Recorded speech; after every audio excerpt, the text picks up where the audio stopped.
Hello दोस्तों, नमस्कार। अभी की सबसे बड़ी खबर आ रही है, जहां पर पीओके में चीन सीमा के पास भीषण हमले से डरा ड्रैगन। जी हां, और पाकिस्तान भी सहम चुका है। बताएंगे पीओके को लेकर अमित शाह जी के बयान के बाद से क्या चीन के मन में बैठ गया है डर। दोस्तों, बड़ी खबर आपको बताएंगे। साथ ही साथ बताएंगे जहां भारत को दहलाने की बहुत बड़ी साजिश हुई नाकाम, एनआईए की बहुत बड़ी छापेमारी। साथ ही साथ आपको बताएंगे जहां पर पुतिन के मुंह से प्रधानमंत्री मोदी की तारीफ सुन भड़क उठे पाकिस्तानी और कह दिया कि हम आज भी गुलाम हैं। जी हां, साथ ही साथ आपको बताएंगे जहां 2024 में नरेंद्र मोदी जी बनेंगे राष्ट्रपति। आखिर किसने यह भविष्यवाणी की है, एक से एक बड़ी खबर बताएंगे। बने रहेगा वीडियो के अंत तक। लेकिन खबरों में आगे बढ़ने से पहले अगर आप भी अपने भारत देश का, भारतीय सेना का और भारत के प्रधानमंत्री नरेंद्र मोदी जी का दिल से समर्थन करते और मानते कि मोदी है तो हर चीज मुमकिन है, तो इस वीडियो को भी कर दीजिए लाइक, चैनल कर दीजिए सब्सक्राइब, बेल आइकन दबाइए, साथ ही कमेंट बॉक्स में लिख दीजिएगा जय हिंद। जी हां, तो चलते हैं पहली और सबसे बड़ी खबर की तरफ, जहां पीओके में चीन सीमा के पास भीषण हमले से डरा ड्रैगन। सीपीईसी की लाइफलाइन पर तगड़ा वार, सहमा पाकिस्तान। बता दें क्या है खबर। पाकिस्तान अधिकृत कश्मीर के पहाड़ों से घिरे गिलगित बाल्टिस्तान इलाके में चीन सीमा के पास पिछले दिनों भीषण आतंकी हमले ने जिनपिंग सरकार को दहशत में लाकर खड़ा कर दिया है। पिछले सप्ताह बंदूकधारियों ने चीन और पाकिस्तान को जोड़ने वाले बेहद अहम काराकोरम हाईवे से जा रही एक यात्री बस पर जोरदार गोलीबारी करके 10 लोगों को मौत के घाट उतार दिया गया। मारे गए लोगों में पाकिस्तानी सैनिक भी शामिल है। ये हमला चीन की सीमा से मात्र 400 किलोमीटर की दूरी पर ही हुआ, जिससे ड्रैगन दहशत में आ गया है। दरअसल चीन अपने ड्रीम प्रोजेक्ट बीआरआई के तहत सीपीईसी परियोजना को बना रहा है और उसने अब तक 50 अरब डॉलर का निवेश कंगाल पाकिस्तान में कर भी दिया है। काराकोरम हाईवे सीपीईसी परियोजना की लाइफ लाइन है। दोस्तों, इस हमले के बाद अब चीन का पाकिस्तान में सुरक्षा को लेकर डर और ज्यादा बढ़ गया है। देश के बलूचिस्तान प्रांत में पहले ही चीन के नागरिकों पर बलूचों और टीटीपी के कई जानलेवा हमले हो चुके हैं, तो वहीं विशेषज्ञ इस काराकोरम राजमार्ग को निशाना बनाने को लेकर चिंतित है, क्योंकि इसे पाकिस्तान चीन के बीच संबंधों की धुरी के रूप में देखा जाता है। चीन के शिनजियांग प्रांत को पाकिस्तान के ग्वादर बंदरगाह से जोड़ने वाले इस हाईवे को चीन के सहयोग से बनाया गया था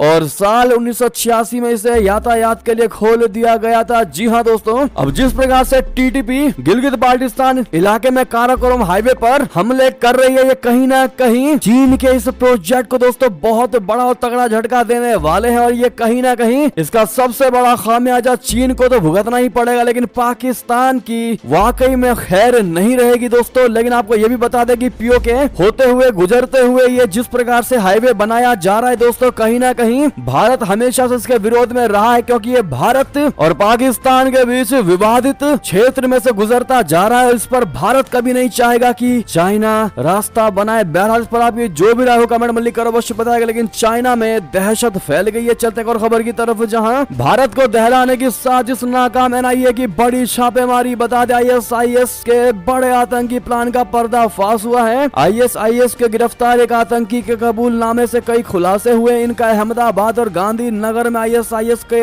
बड़े धमाके करने का प्लान था। वहीं भारत के कुछ महत्वपूर्ण सैन्य ठिकाने भी आईएसआईएस के निशाने पर थे। भारत के महत्वपूर्ण सैन्य ठिकानों की बकायदा रेकी की गई तस्वीरों को पाकिस्तान और सीरिया भेजा गया था। जी हाँ दोस्तों, जांच में ऐसे लोगों के एक जटिल नेटवर्क का पता चला है जो भारत के भीतर आईएसआईएस की चरमपंथी विचारधारा को फैलाने के लिए समर्पित हैं। बताया गया है कि इस नेटवर्क ने आईएसआईएस के स्वघोषित खलीफा यानी नेता के प्रति निष्ठा की शपथ ली थी, जिसे कथित रूप से बायत के नाम से जाना जाता है। इनके अलावा जांच में इस नेटवर्क के इम्प्रोवाइज्ड एक्सप्लोसिव डिवाइस यानी आईईडी के निर्माण में शामिल होने के भी सबूत मिले हैं। यानी कि भारत को दहलाने की बहुत बड़ी साजिश को एनआईए ने नाकाम किया है। अगली खबर की बात करें, जहां पर हम आज भी गुलाम हैं। जी हां, खुद पाकिस्तानियों ने ये बात कही। पुतिन के मुंह से पीएम मोदी की तारीफ सुन भड़के पाकिस्तानी। बता दें प्रधानमंत्री नरेंद्र मोदी देश ही नहीं बल्कि दुनिया भर में लोकप्रिय बने हुए हैं। ग्लोबल लीडर्स की लेटेस्ट अप्रूवल रेटिंग लिस्ट में पीएम मोदी अभी भी टॉप पर बने हुए हैं। उन्हें लगातार तीसरी बार 76% अप्रूवल रेटिंग मिली है। उधर रशिया के राष्ट्रपति व्लादिमीर पुतिन ने एक बार फिर पीएम मोदी की जमकर तारीफ की है। ये सब देख कुछ पाकिस्तानी बौखलाए हुए हैं। वहीं कुछ पाकिस्तानी नागरिक खुद प्रधानमंत्री मोदी की तारीफ करते नजर आ रहे हैं, जिसका वीडियो भी सोशल मीडिया पर वायरल हो रहा है। पाकिस्तानी यूट्यूबर सना अमजद ने पुतिन द्वारा किए गए पीएम मोदी की तारीफ पर लोगों से प्रतिक्रिया ली है, जिसमें एक शख्स कहता दिखाई दे रहा है कि भारत और पीएम मोदी की तारीफ होनी चाहिए, वे तारीफ के पात्र हैं। आज भारत के साथ पाकिस्तान की तुलना नहीं की जा सकती। भारत पाकिस्तान से 100 गुना आगे है। आगे दोस्तों युवक कहता है कि यही वजह है कि भारत को आज के समय में दुनिया भर में इज्जत मिल रही है, वहीं पाकिस्तान से लोग दूरी बना रहे हैं। एक तरफ दुनिया भर की बड़ी कंपनियां भारतीय बाजारों में निवेश कर रही है, इन्वेस्ट कर रही हैं, वहीं दूसरी तरफ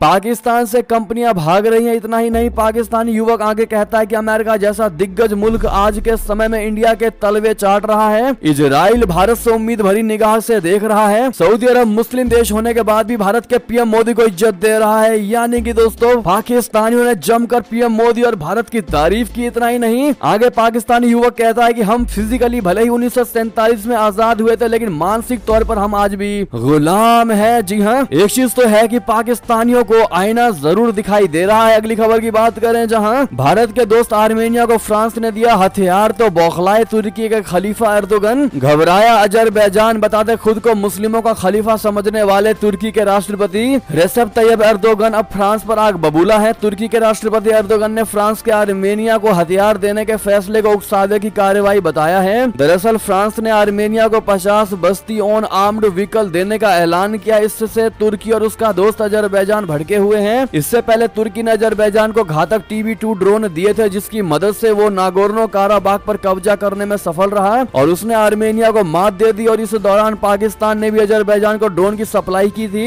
अब अजरबैजान आर्मेनिया की जमीन पर कब्जा करने की ताक में है और यही वजह है कि आर्मेनिया की सरकार लगातार अपनी सैन्य ताकत बढ़ाना शुरू कर दिया है। आर्मेनिया ने रशिया की बजाय पश्चिमी देशों के हथियारों की ओर रुख किया है और भारत से भी पिनाका रॉकेट सिस्टम और घातक तोपें खरीद रहा है। इसी से पाकिस्तान के दोस्त अजरबैजान के राष्ट्रपति घबरा रहे हैं। अभी एक दिन पहले ही अजरबैजानी राष्ट्रपति ने भारत और फ्रांस पर अपनी भड़ास निकाली थी और कहा था कि ये दोनों देश फिर से युद्ध भड़का रहे हैं। जी हाँ, साथ ही साथ दोस्तों अगली खबर की बात करें, जहां पर सऊदी अरब ने भारतीयों के लिए की बहुत बड़ी घोषणा, तिलमिला उठा पाकिस्तान। बता दें दुनिया भर में भारत का दबदबा बढ़ता जा रहा है। दुनिया भर के देश भारतीयों के लिए अपने दरवाजे खोल रहे हैं। ये बात पाकिस्तानियों को हजम नहीं हो रही। अब सऊदी अरब ने हज के लिए जाने वाले भारतीय नागरिकों के लिए बड़ी घोषणा कर पाकिस्तानियों के जले पर नमक छिड़कने का काम किया है। दरअसल सऊदी ने मंगलवार को भारतीय नागरिकों के लिए वीजा संबंधित कई सुविधाओं की घोषणा की है, जिसके तहत 48 घंटे के भीतर वीजा जारी करना और 4 दिनों यानी 96 घंटे का स्टॉप ओवर वीजा शामिल है। ऐसे में भारतीयों को हज करने या उमरा के लिए सऊदी अरब का वीजा पाने के लिए लंबा इंतजार नहीं करना पड़ेगा।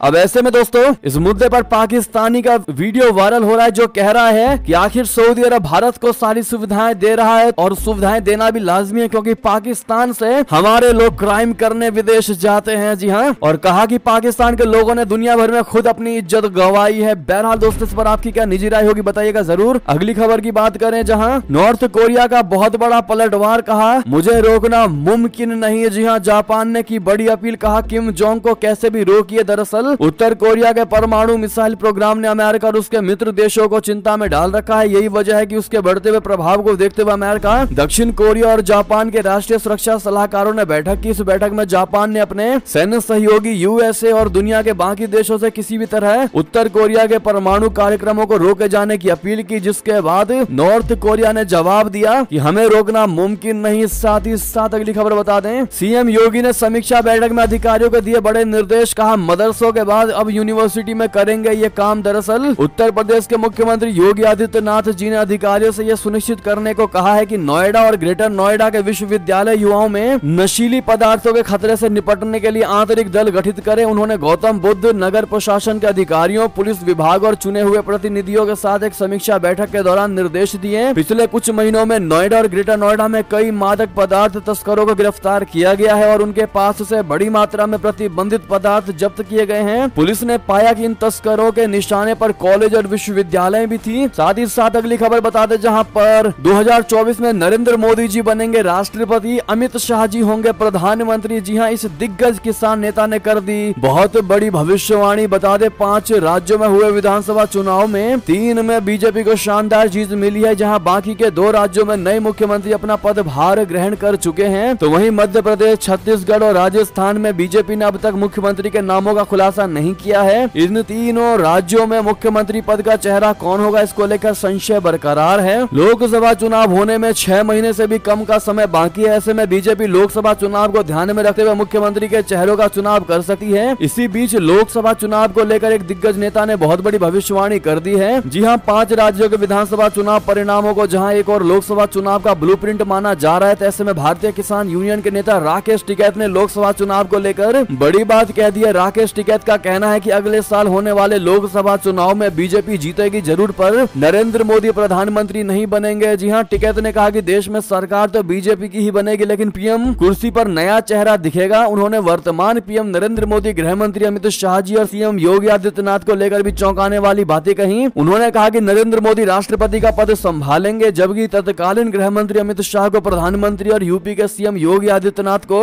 गृह मंत्रालय की जिम्मेदारी मिलेगी। बता दें कि भारतीय किसान यूनियन के प्रवक्ता राकेश टिकैत शुक्रवार को मेरठ में एक प्राइवेट हॉस्पिटल के खिलाफ मोर्चा खोलने वाले सपा विधायक अतुल प्रधान के आमरण अनशन में समर्थन देने पहुंचे थे। इस दौरान जब उनसे लोकसभा चुनाव को लेकर सवाल किया गया, तब उन्होंने ये जवाब दिया। जी हां दोस्तों, बहरहाल राकेश टिकैत ने जिस प्रकार से ये बातें कही है कि राष्ट्रपति पीएम मोदी बनेंगे और पीएम अमित शाह जी, इस पर दोस्तों आपका जवाब तो बनता ही है। देखते हैं भारतीय जनता क्या कहती है इस मुद्दे पर, और कौन होगा दोस्तों अगला प्रधानमंत्री। क्या प्रधानमंत्री नरेंद्र मोदी जी ही होंगे पीएम? बताना मत भूलिएगा। बहरहाल ये थी अभी की सारी बड़ी खबरें। आपको हमारी खबर कैसी लगी? आशा करता हूँ बहुत अच्छी लगी होगी। अगर थोड़ी भी अच्छी लगी है तो इस वीडियो को दोस्तों में, भाइयों में, साथियों में, रिश्तेदारों में शेयर अवश्य कर दीजिएगा, और अभी कर दीजिए इस वीडियो को लाइक, चैनल कर दीजिए सब्सक्राइब, बेल आइकन दबाइए, साथ ही कमेंट बॉक्स में लिख दीजिएगा जय हिंद जय भारत। और यहाँ तक बने रहने के लिए आप सभी का बहुत